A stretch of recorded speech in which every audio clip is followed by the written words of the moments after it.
Olá! Quanto mais alto, maior é o tombo. A frase popular quase sempre é posta em xeque pela ciência, mas quando falamos da maior empresa de redes sociais do planeta, essa ideia vem caindo como uma luva. Numa única semana, o Facebook sofreu 2 golpes duros, um apagão que também afetou os sistemas operacionais do WhatsApp e do Instagram. Além das denúncias de uma ex-funcionária que colocou a empresa, mais uma vez, na mira do Congresso americano. A ex-gerente de produtos da rede social, Frances Haugen, apresentou documentos e afirma que a empresa mira o crescimento em detrimento à segurança. Isso afetaria princípios democráticos, além de prejudicar a saúde mental de adolescentes. É mais um capítulo na série de crises que atingem a gigante do Vale do Silício.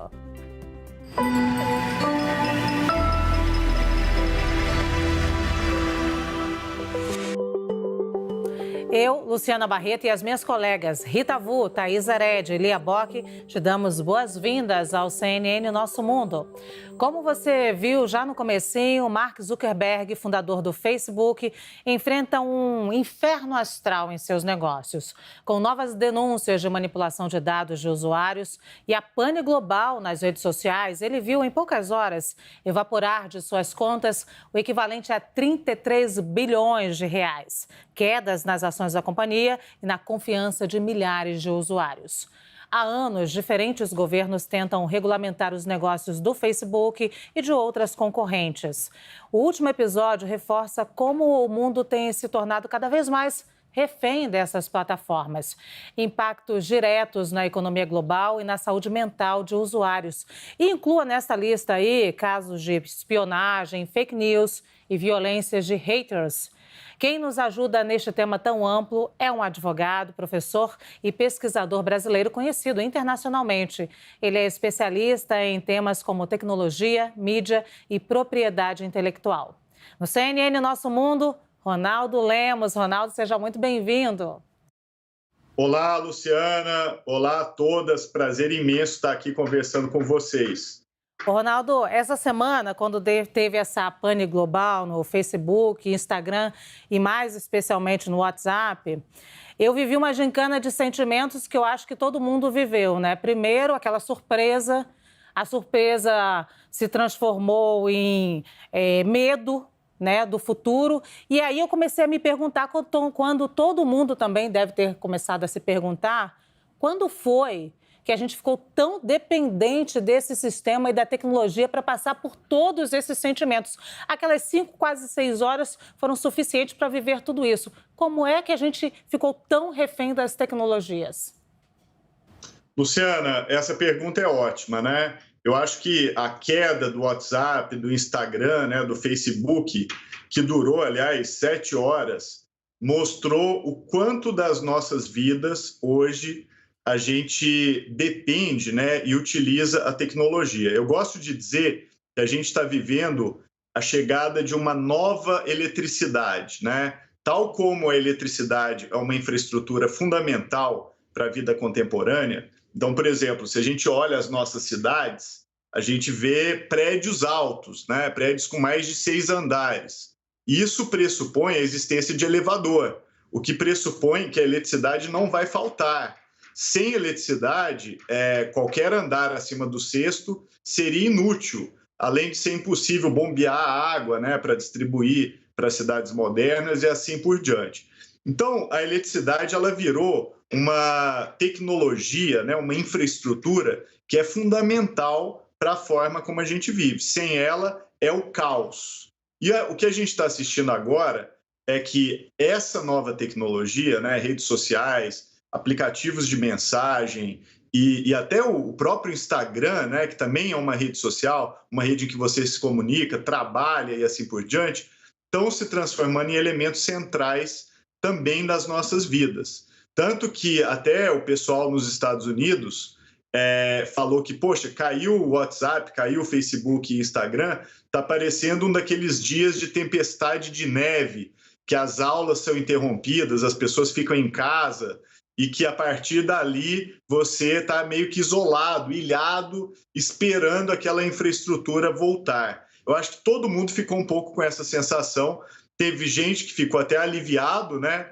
Porque pôde dar um break na vida, pôde dar um intervalo para dar uma descansada, mas para a maioria absoluta das pessoas, o que aconteceu foi perda de negócios, impossibilidade de trabalhar, de falar com familiares, falar com pessoas com quem você precisava conversar. E isso mostra, sim, essa dependência que a gente está com a tecnologia, que está virando, de fato, essa nova eletricidade. Ronaldo, logo imediatamente esse dia, nós tivemos entrevistas com vários especialistas e a pergunta era: é possível processar uma empresa dessa, por exemplo, quem tem negócio? É possível uma empresa tão grande, com mais de 3 bilhões de usuários? Olha, não, porque a empresa presta os serviços em regime privado, né? Então, os termos de uso de todas as empresas de tecnologia não garantem, né, a continuidade do serviço e nem existe nenhuma lei que obrigue que esse serviço seja contínuo. Então, o que aconteceu, por exemplo, quando o Facebook, Instagram e o WhatsApp falharam, é que algumas pessoas, né, e não foram poucas, foram para outros serviços, né? Foram para competidores, voltaram a usar até o famoso torpedo, né? Que a gente, há muito tempo, eu pelo menos, não utilizava, e foi o que a gente fez para reorganizar as nossas vidas ali naquele momento, para conseguir dar conta de continuar o fluxo de comunicação. Então, o regime em que esse serviço é prestado é um regime privado, é um regime em que há alternativas, né, em alguma medida, e quando acontece uma queda dessa natureza, as pessoas vão migrando. Inclusive, se o Facebook e os outros tivessem ficado mais tempo fora do ar, eles teriam um prejuízo econômico ainda pior, né? Não só as ações da empresa caíram, né, mais de 5% naquele dia, mas também há uma questão de dano reputacional e perda de usuários. Se aquele serviço ficasse, sei lá, mais 24 horas, 48 horas fora do ar ou mais do que isso, o que aconteceria é uma debandada em massa, com as pessoas migrando para outros serviços de internet e não ficar esperando voltar. Então, tem uma comodidade, que afinal de contas você depositou ali a sua rede de contatos, você já tem as suas conversas armazenadas, então é muito conveniente esperar. Mas se demorasse um pouquinho mais, é possível que as pessoas tivessem migrado em massa para outras plataformas, como certamente pelo menos algumas pessoas fizeram ali naquele momento. Tem geração, Ronaldo, que não sabe nem o que é um torpedo. Lia Bock, teus filhos sabem o que é um torpedo, Lia? Não, com certeza não.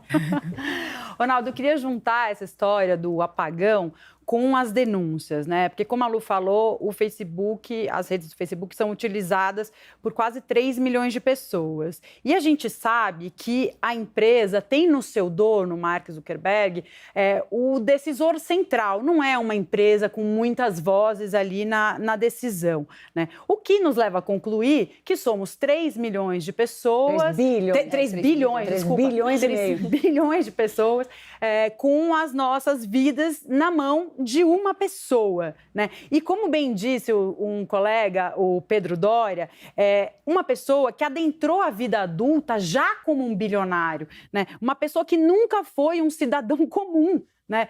Adulto, né? Ele já era muito rico, muito poderoso, né? Essa equação não é um pouco perigosa?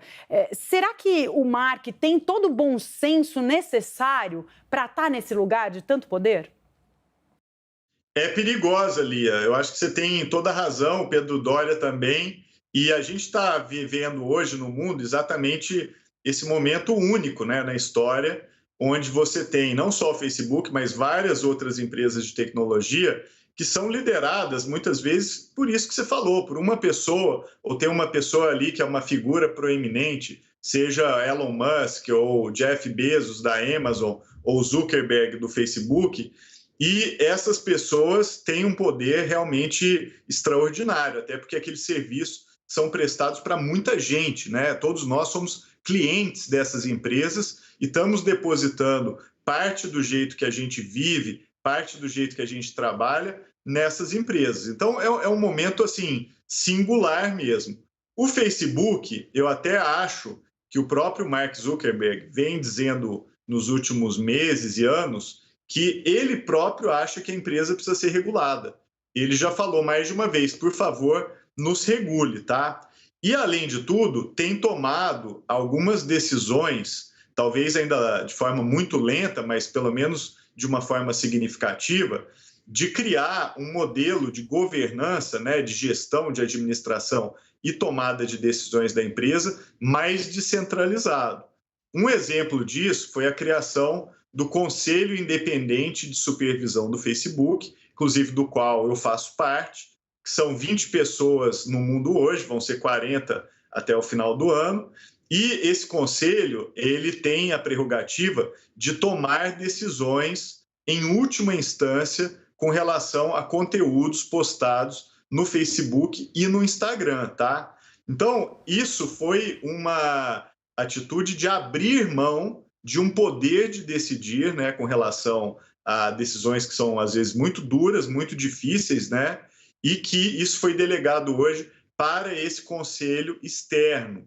E outros conselhos parece que vão ser criados também. Então, existe sim uma resposta, pode ser uma resposta insuficiente, lenta demais, talvez tarde demais, mas eu até acho que, diferente de outras empresas, o Facebook, pelo menos, colocou para si esse problema e está agindo sobre ele, né? Acho que ter criado um conselho totalmente independente e entregado as decisões finais para esse conselho, na minha visão, né, até porque eu estou investido em que esse conselho dê certo, né, consiga mudar coisas da empresa de forma efetiva, na minha visão isso é positivo, tá? Então, eu espero que mais mudanças como essa sejam feitas, exatamente para a gente não ficar à mercê, né, de um número muito pequeno, às vezes uma só pessoa com um poder que extraordinário sobre as nossas vidas. Talvez mais rápidas, né, Ronaldo? No mínimo, para a gente estar falando agora nesse momento. Eu vou passar a palavra agora para a pessoa mais tecnológica desse grupo aqui. Vai, Rita. Oi, Ronaldo. Feliz de estar aqui nessa conversa contigo. Eu queria que você falasse um pouco sobre a questão dos monopólios, né? A gente sabe que as plataformas elas estão muito longe de serem neutras. Além disso, o monopólio de algumas empresas, como o próprio Facebook, só implica em consequências diretas para o usuário, que dependem das redes em âmbito social, como também revela uma possibilidade antidemocrática de pensamento, experiências e ideias. Segundo a empresa EPN, os 4 aplicativos mais baixados nas últimas décadas, né, de 2010 a 2019, em primeiro lugar a gente tem o Facebook, segundo o Facebook Messenger, depois o WhatsApp e em quarto o Instagram. Ou seja, só em 2020, né, que a gente viu o TikTok subindo aí como o aplicativo mais baixado. E para a Federal Trade Commission dos Estados Unidos, o Facebook construiu um monopólio no ramo das redes sociais através de condutas anticooperativas, né? Por isso foi aberta até uma ação judicial contra o Facebook, que ainda está em curso e que pede o desmembramento da empresa. Eu queria saber de você se você acha que é possível aí quebrar esse monopólio do império do Zuckerberg, né, através de barreiras legislativas, e se existem plataformas alternativas que não coloquem em xeque a nossa democracia. Excelente pergunta, Rita. E eu acho que essas questões elas estão na cabeça hoje de todo mundo, né? Então, se a gente olhar o que está acontecendo ao redor do planeta, por exemplo, olhar para o caso da China. A China é um país que, nos últimos 40 anos, também gerou empresas muito grandes, né, como o grupo Alibaba, o próprio TikTok, Baidu, Tencent e outras. E agora a gente tem assistido, né, na China, uma série de medidas para regular essas empresas, inclusive controlar o poder delas, né? Então, curiosamente, quem partiu na frente desse tipo de medida, né, de tomar essas medidas na prática, não foram os Estados Unidos, não foram a Europa, foram exatamente a China. E até interessante você falar do TikTok, porque, de fato, o TikTok hoje ele já tem 3 bilhões de usuários, né? O que é algo extraordinário. Se a gente for pensar, é a única empresa do mundo, que não é o Facebook, que tem essa quantidade de usuários. Então, é interessante porque a ascensão do TikTok está muito ligada à pandemia e ele veio de um outro lugar, né? Ele é uma empresa chinesa, né? Controlada pela ByteDance, e ele chegou e ocupou esse espaço, né? Então, isso é interessante porque mostra que esse mercado ele não está estático e que ainda podem haver competidores que se juntam a ele, tá? Agora, o que está acontecendo do lado dos Estados Unidos?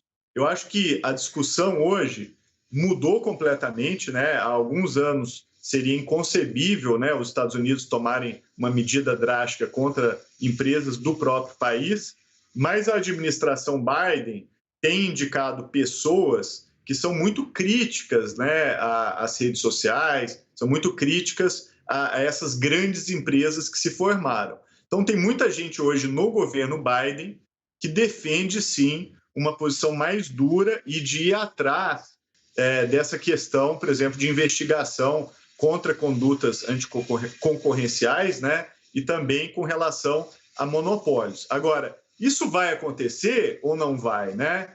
Eu, particularmente, Rita, sou um pouco cético, sabe? Se os Estados Unidos irão poder, por exemplo, quebrar essas empresas ou diminuir significativamente o poder delas. E a razão para isso é geopolítica, porque não existe vácuo de poder, né? Então, uma vez que você, por exemplo, quebra uma empresa como o Facebook, ou a Amazon, ou o Google, ou a Apple, ou seja qual for, esse vácuo ele é preenchido por outras empresas, por outros negócios, e nem sempre essas empresas são americanas. Então, sem vácuo nenhum, o TikTok foi lá e ocupou um espaço muito grande.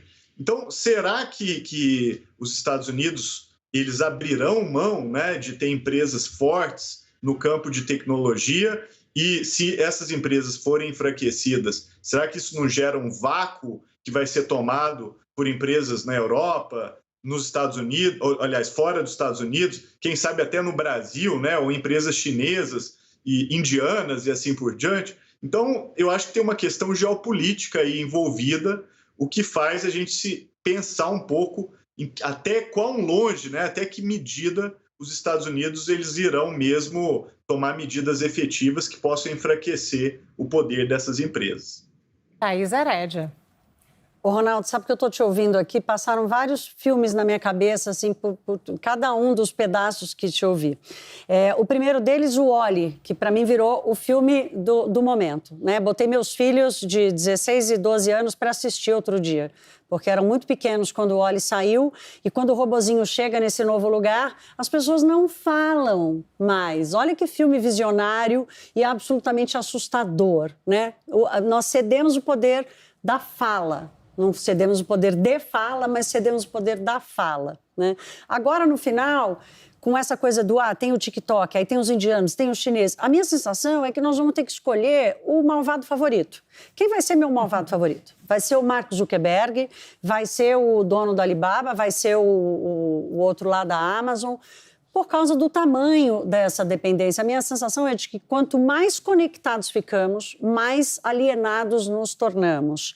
Há um caminho de volta para isso, porque eu gostaria muito que aparecesse um robozinho perto da gente, tipo o Wall-E, sabe? Para ver se tira da tomada essa alienação.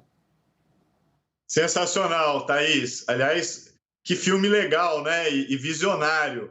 E eu tô doido para assistir agora o Matrix 4, que, pelo que eu li, vai tocar também nesse assunto. Então, parece que vai ter uma reflexão da nova edição do Matrix, falando sobre o impacto da tecnologia dentro das nossas vidas e dentro da própria Matrix, né? Quem diria que dentro da Matrix tecnológica as pessoas ficariam dependentes de tecnologia? Parece que esse vai ser um dos temas mais importantes desse filme novo que vai chegar aí. Agora, você tem toda a razão. Eu acho que o dilema que a gente está vivendo no mundo hoje é exatamente como a conectividade tomou conta das nossas vidas, né? Ao ponto de que eu diria que o maior luxo, né, que a pessoa pode ter no mundo de hoje, né, para as pessoas que já estão conectadas, né, é poder se desconectar. E isso é até interessante, porque é um paradoxo. Porque, primeiro, como humanidade, a gente tem a tarefa de conectar todo mundo. Não dá para admitir no mundo de hoje que, por exemplo, no Brasil ainda existem 70 milhões de pessoas ou mal conectadas ou sem conexão. Isso é intolerável, né? Então, isso não dá para aceitar. Mas, uma vez que essas pessoas se conectam, aí surgem novos problemas, né? Por exemplo, essa questão da dependência da tecnologia que a gente está falando e o fato de cada vez mais a gente viver e trabalhar usando essas redes, usando a tecnologia. Então, a desconexão hoje, ela virou um artigo de luxo. Até há pouco tempo eu assisti o documentário que conta a vida do Bill Gates, né, que foi lançado há alguns anos no Netflix, e me chamou a atenção o quanto o Bill Gates é desconectado, né? Ele, por exemplo, lê 5 livros em papel por semana, ele usa pouquíssimo celular e o próprio computador ele usa raramente. E aquilo me levou à reflexão de pensar. Eu falei, poxa, no mundo de hoje, você precisa ser um bilionário como Bill Gates para se desconectar, né? Essa possibilidade ela não é mais possível para nós, né? Meros mortais. Então, experimenta você abandonar o seu celular, não entrar mais na internet e viver uma vida totalmente analógica. Será que você pode fazer isso? Será que você pode se dar ao luxo de fazer isso? Será que você não vai perder empregos, relações pessoais e uma série de outras coisas? Então, conexão hoje, a gente acha que é uma faculdade, né? Um benefício, uma coisa facultativa, mas virou obrigatória. E para você não se conectar mais, provavelmente você vai precisar ser um bilionário, tipo o Bill Gates, que já transcendeu essa fase muito além dela, e isso te permite desconectar. Então, é muito doido a gente pensar isso, porque a gente está conectado na Matrix e não tem pílula para tomar para sair dela, não, pelo menos por enquanto, tá, Thaís? Ronaldo, a gente já está com o nosso primeiro bloco aqui, infelizmente já acabou o nosso espaço, o nosso tempo, mas eu queria tratar com você já no próximo bloco como a nossa vida também foi invadida de mentira, de fake news. Queria falar de regulação. Segura aí que a gente já volta. É hora de fazer aquela pausa. Na volta, o CNN Nosso Mundo segue a entrevista com o advogado e especialista em tecnologia, Ronaldo Lemos. Até já.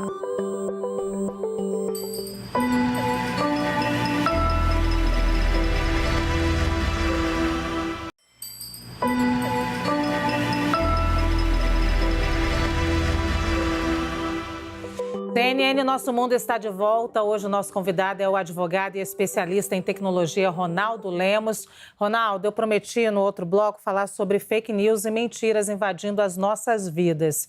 Tem um levantamento do The Washington Post mostrando que o ex-presidente Donald Trump, durante os 4 anos de governo dele, só nesses 4 anos, ele postou mais de 30 mil mentiras no Twitter.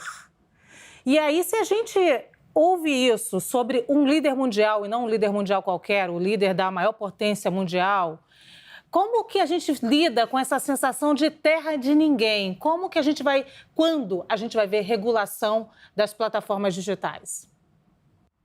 Pois é, Luciana, essa questão, né, eu acho que também está preocupando todo mundo, né, que é a questão de você usar as redes para disseminar conteúdo inflamatório. O que eu chamo de conteúdo inflamatório? É conteúdo que faz mal para as pessoas, que causa divergência, é feito para desinformar, feito para aumentar a ignorância, né, e assim por diante.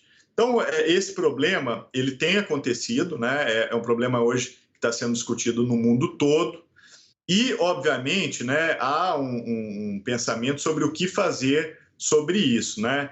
Então, por exemplo, quando a gente pensa hoje, uma das principais questões é que muitas vezes o cidadão, a pessoa que está em casa, ela está sendo enganada, né, com relação a de onde vêm esses conteúdos. Então, muitos deles são disseminados por robôs, por redes, né, muito bem organizadas, bem financiadas, né, que pegam aquela mensagem que é cuidadosamente produzida, inclusive, por designers, por redatores, para ter um impacto social político, né, para causar algum tipo de divergência ou algum tipo de desinformação. E esses robôs e essa infraestrutura ampliam aquilo, dando a impressão de que tem um grande número de pessoas falando sobre aquele assunto, quando muitas vezes, na verdade, é uma pessoa só ou uma organização só que está patrocinando tudo aquilo. Então, na minha opinião, eu acho que a gente tem que começar combatendo esse tipo de método, tá? eu acho que menos do que combater cada conteúdo que é postado, né, eu acho que a gente tem que primeiro analisar esse método, que é o seguinte, por exemplo, quem é que está financiando esse tipo de campanha, né, esse tipo de infraestrutura para disseminar desinformação? Se a pessoa está fazendo isso de forma transparente, anunciando que ela está fazendo aquilo, tudo bem, mas se ela faz aquilo de forma oculta, ocultando do público em geral a informação de quem é responsável por aquilo, né? Disfarçando, cobrindo os seus rastros, né? Evitando que as pessoas saibam quem é que realmente produziu aquele conteúdo, aí eu acho que a gente tem um problema, tá? Então, na minha opinião, a gente deveria começar combatendo quem financia e organiza de forma profissional redes de disseminação de fake news, de desinformação e assim por diante. Então, eu tenho um problema aqui que é muito mais com método do que com conteúdo. Eu sou um grande defensor da liberdade de expressão, acho que todo mundo tem o direito de dizer qualquer coisa que seja lícita, né? Agora, coisas ilícitas, obviamente, não podem ser ditas, coisas que incitem a violência, que façam discriminação de gênero, de raça e de outras categorias protegidas, isso, obviamente, é intolerável. E também crimes como injúria, calúnia, difamação, que estão protegidos e punidos, né, no Código Penal, isso também é inaceitável. Agora, tirando isso, eu acho que, na maioria dos casos, vale a liberdade de expressão. Agora, o que não vale é enganar massivamente as pessoas. É você espalhar uma informação forjada, né, ocultando quem é que está por trás para provocar uma viralização artificial. Isso, para mim, é um problema. Então, eu acho que a gente deveria primeiro combater esse método de enganação de massas e, já combatendo esse método, eu acho que a gente vai evitar muitas distorções que a gente está vivenciando hoje. Lia Bock. Muita gente tem comparado, né, as redes sociais, principalmente o Facebook, com a indústria do cigarro, que, num dado momento, sabia dos males do produto que estava comercializando, mas não fez nada nem para melhorar a qualidade e nem para regular um pouco as vendas, né? Mas, por mais poderosa que seja a indústria do cigarro, a indústria tabagista, ela não quebra democracias. Né? Eu queria entender o que você pensa dessa comparação e também que você explicasse melhor o que seria essa regulação, né? O que é regular? O que aconteceria quando a gente regula, faz o quê, né? Ótimo, Lia, e ótima pergunta. Olha, é o seguinte, cada vez mais essas demandas, né, elas estão virando preocupações do consumidor, do usuário, né? É só a gente pegar o que aconteceu com a questão da privacidade. Privacidade não era um assunto que a gente discutia há 10, 15 anos atrás. E hoje em dia, privacidade virou uma demanda do consumidor, uma demanda do usuário, né? Todos nós queremos saber como é que os nossos dados estão sendo protegidos, evitar que eles sejam vazados, evitar que eles sejam utilizados contra a gente mesmo. Então, privacidade virou uma demanda do consumidor, do indivíduo, e as empresas tiveram que correr atrás e logo na sequência houve também uma regulação, que é a Lei Geral de Proteção de Dados, por exemplo, no Brasil, que foi adotada em 2018 e que tem regras muito rígidas, muito claras, sobre o que pode ou não pode ser feito com dados e obrigações de como esses dados têm que ser protegidos.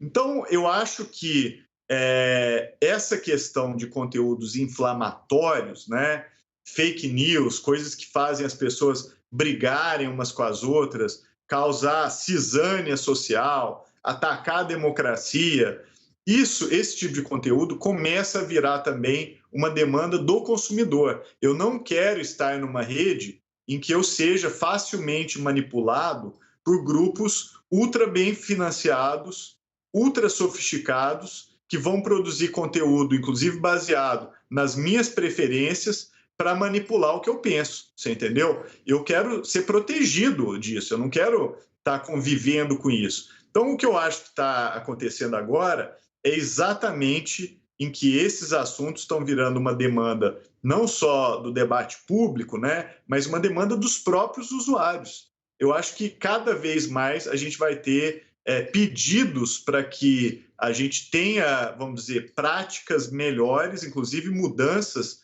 de conduta por parte das empresas, para que a gente não seja exposto a conteúdos fraudulentos, inflamatórios e assim por diante. Então, está mudando e eu acho que dá para sentir essa mudança e ela está ficando cada vez maior. Então, a gente está exatamente nesse momento e eu acho que o próprio usuário está se importando com esses assuntos agora. Rita? Ronaldo, diferente da internet que a gente tem hoje, né, que é bem plataformizada, centralizada, quando a gente fala de Web3, a ideia central da Web3 gira ao redor do consenso, né? Ou seja, sai do conceito de um órgão centralizador para validar as ações. Então, diferente de uma rede social que eu posso ter o meu conteúdo retirado, isso daí é validado por toda a comunidade, né? Entra nesse consenso de validação distribuído aí por esses nós. Então, essas e outras características que fazem meio que da Web3 uma luz no fim do túnel, né? Desse feudo que a internet se tornou. Depois desse apagão que a gente teve e com a popularização dos NFTs, será que não está na hora da gente refletir mais sobre a Web3? Né? E será que corremos o risco, né, de a gente ter um metaverso centralizado aí que pode ser desligado a qualquer momento por uma empresa?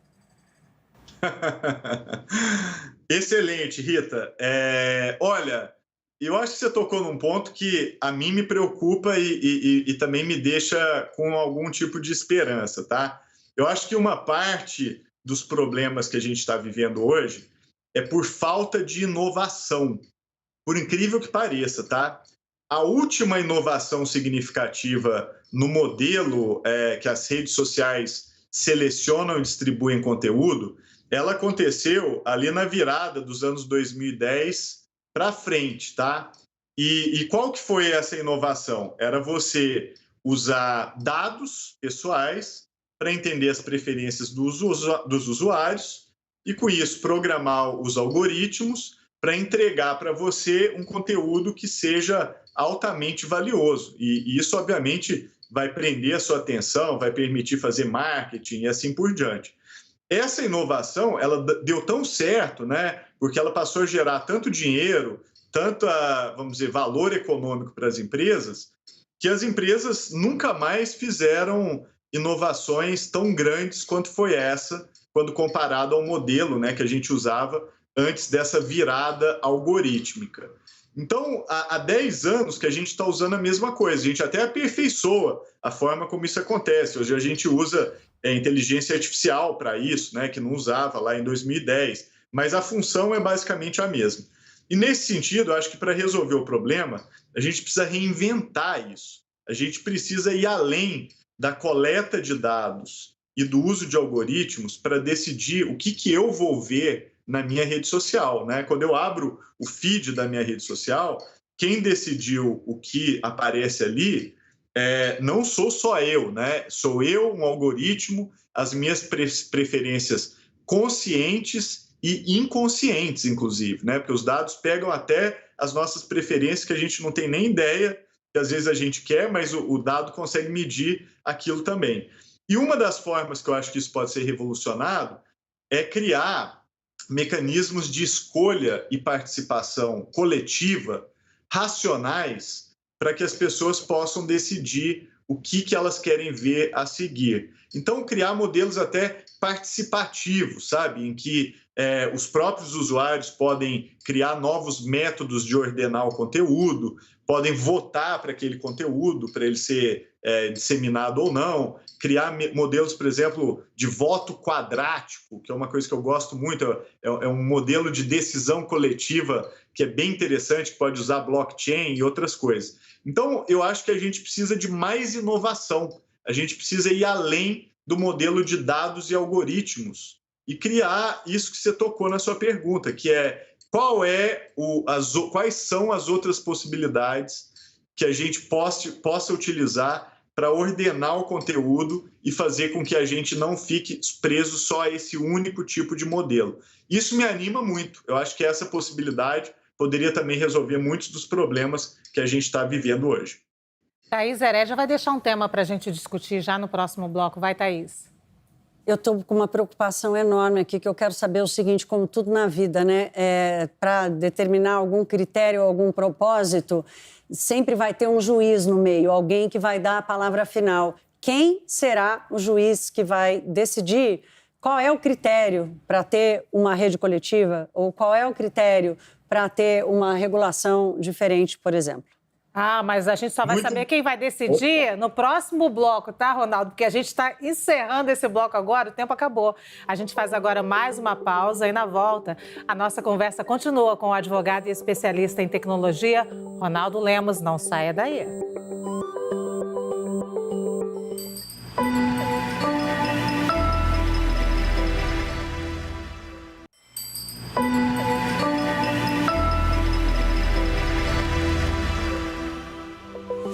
Estamos de volta com o CNN Nosso Mundo. Hoje conversamos com o advogado e especialista em tecnologia, Ronaldo Lemos. E quem deixou aqui uma provocação foi Thaís Herédia. Vai, Thaís. Ronaldo, pensando aqui na sua resposta sobre regulação, a primeira provocação veio da privacidade, como você disse, e os governos saíram em busca de uma lei de proteção.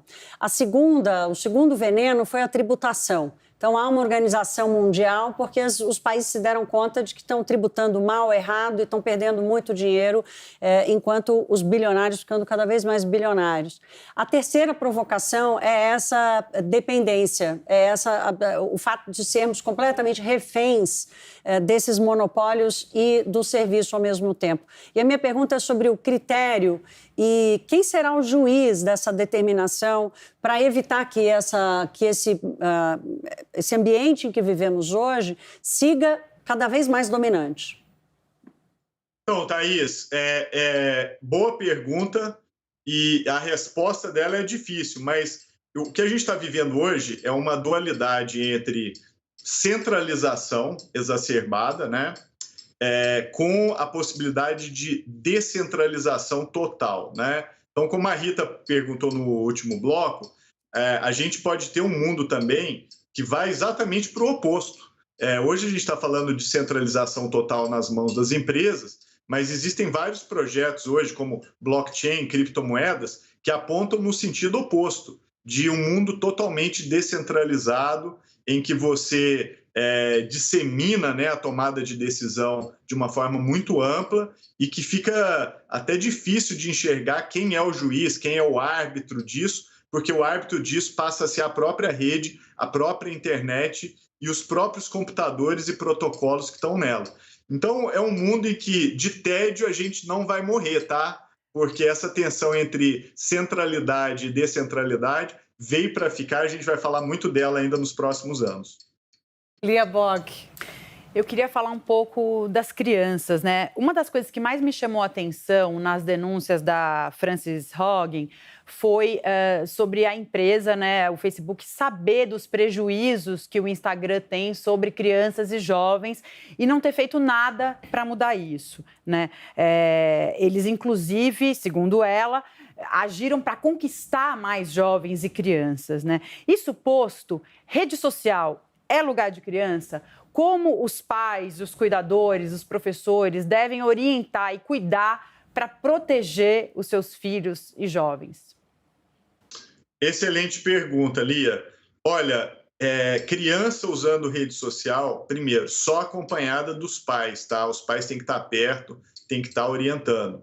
A idade que o Facebook e outras empresas exigem para que crianças possam entrar, o mínimo é 13 anos. Agora, a gente sabe, né, que no mundo de hoje, essa não é a realidade. O que tem de criança no Brasil que está em rede social é inacreditável. Inclusive, existem plataformas que são feitas para crianças, né? Então, por exemplo, é o caso do Roblox. Roblox hoje, nós adultos aqui podemos não conhecer, mas perguntem a filhos, sobrinhos de 5 a 10 anos de idade e muitos deles vão te falar, não, a gente está no Roblox, a gente usa Roblox o tempo inteiro. Então, é uma plataforma em que hoje o maior número de usuários é crianças e, em segundo lugar, adolescentes. Então, essa digitalização ela veio para ficar. O que eu recomendo é, assim, supervisão permanente dos pais. É importante os pais entenderem o que as plataformas fazem, né, e qual é o comportamento dos filhos, né, nas plataformas, e tem que estar perto, tá? Porque tem conteúdo ali que pode ser interessante, inclusive do ponto de vista de sociabilização, mas tem conteúdo ali também que pode ser altamente problemático e é importante os pais estarem presentes. Itavu. Ronaldo, um dos grandes problemas hoje é que a internet ela se tornou sinônimo de rede social, como a gente já tem falado aqui, né? Para além da manipulação que acontece nessas plataformas, a gente tem também poucas alternativas a elas, né? E, consequentemente, os monopólios, como a gente já conversou, elas acabam se criando. Mesmo quando a gente muda de plataforma, boa parte do nosso comportamento a gente carrega também e continua o mesmo, né? E aí, criar alternativas faz parte do que o filósofo, que você gosta bastante, o Yuki Hoa, chama de tecnodiversidade, tão necessária para mudar aí as perspectivas do mercado, mas também de imaginar futuros. Eu queria saber de você, como que você imagina aí o futuro da internet? Rita, eu escrevi há pouco um artigo que vai ser publicado na Folha de São Paulo, no Caderno Ilustríssima, que se chama A Grande Ruptura, tá? E eu acredito que a gente está vivendo um momento de ruptura na produção cultural. Eu acho que a gente viveu na humanidade nos últimos 2 séculos, os séculos talvez do iluminismo, né? E agora a gente está entrando num momento muito radical, um momento em que tudo que a gente sabe sobre produção cultural vai mudar. E vai mudar por 2 questões. Primeiro, porque as nossas ferramentas hoje são tão poderosas que elas estão assumindo o primeiro plano. Hoje é muito mais importante como é que você edita um vídeo, como é que você manipula uma imagem, filtra um áudio, do que qual é a imagem, qual é o conteúdo, o que é que você está falando. Então, a gente está entrando no mundo da arte da ferramenta. Segunda coisa, a gente está entrando num mundo que é movido por emoções, tá? Não mais por conteúdos. E a principal de todas as emoções é a ansiedade. Então, quando a gente entra nas redes sociais hoje, elas são galerias de estados emocionais onde predomina a ansiedade. Quem é que nunca entrou no seu celular, na sua rede social, e saiu de lá mais ansioso ou mais preocupado, ou ainda com uma mudança de humor, uma alteração emocional? Então, isso está acontecendo agora, eu chamo isso de a grande ruptura, e eu acho que a gente tem que estar preparado, porque vem uma nova forma de produção cultural que está ficando cada vez maior e que é uma arte da ferramenta e uma arte das emoções com predominância da ansiedade, tá? Ronaldo, a gente está chegando ao fim do nosso programa e eu queria saber de você o que cabe nesse futuro que você descreveu aí para a gente.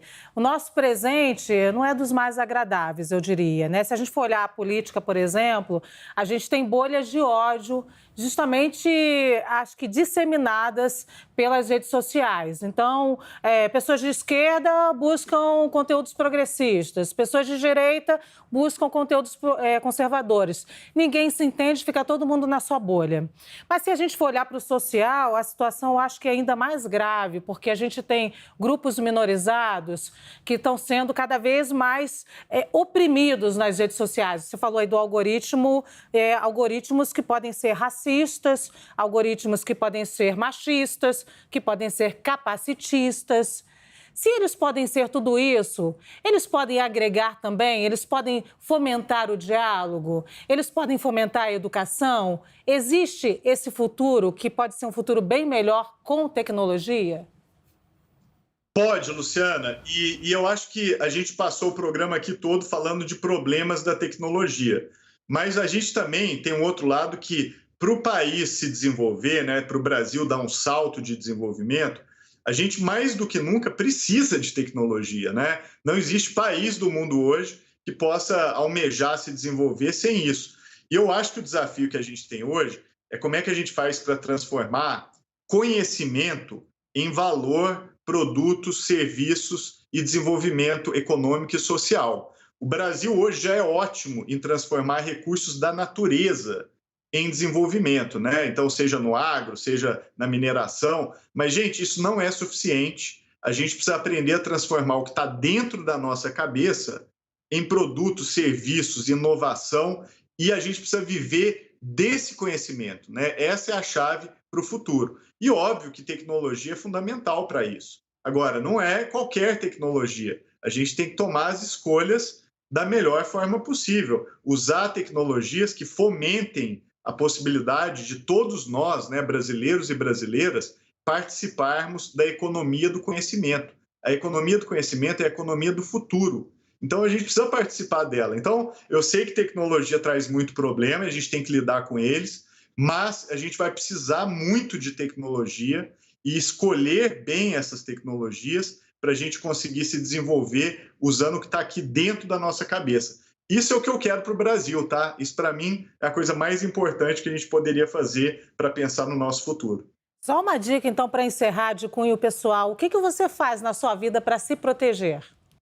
Olha, é uma lista longa, mas assim, eu procuro entender, né? Eu acho que o conhecimento é transformador, né? Então, se informar, entender o que está acontecendo, eu acho que isso muda vidas, né? Aprender continuamente também, né? Aprender novas habilidades, aprender a aprender, né? Que é a maior habilidade que a gente pode ter na vida hoje, é exatamente essa, é aprender a aprender. Então, assim, informação e conhecimento é o que é a melhor vacina, né? É a melhor coisa que a gente pode investir para a gente se proteger das armadilhas que a tecnologia traz. Ô Lu, sabe o que a gente fez hoje? A gente transformou o Ronaldo em psicólogo, é que a gente está com trauma ainda, Ronaldo. Então, nós só falamos dos problemas porque a gente ainda está, entendeu? Sentindo abstinência do que passamos. E tem aquela pessoa que se recusa, né? Thaís. Desculpa, Ronaldo, tem aquela pessoa que se recusa a entender esse mundo. Então, vamos entender esse mundo. Essa é a dica, foi psicólogo, né? Hoje, além de especialista. Ronaldo, muito obrigada. Maravilha. Foi lindo esse programa com você. Obrigado, gente. Brigadíssimo. Foi demais. Adoro conversar com vocês e aprendo muito com cada uma de vocês, tá? Brigadíssimo. Isso, volte mais vezes, então. Nosso programa com o advogado e especialista em tecnologia, Ronaldo Lemos, está disponível na íntegra no site cnnbrasil.com.br e também no nosso canal no YouTube. O CNN Nosso Mundo termina aqui. Time, mais uma vez, muito obrigada para vocês. Até a próxima.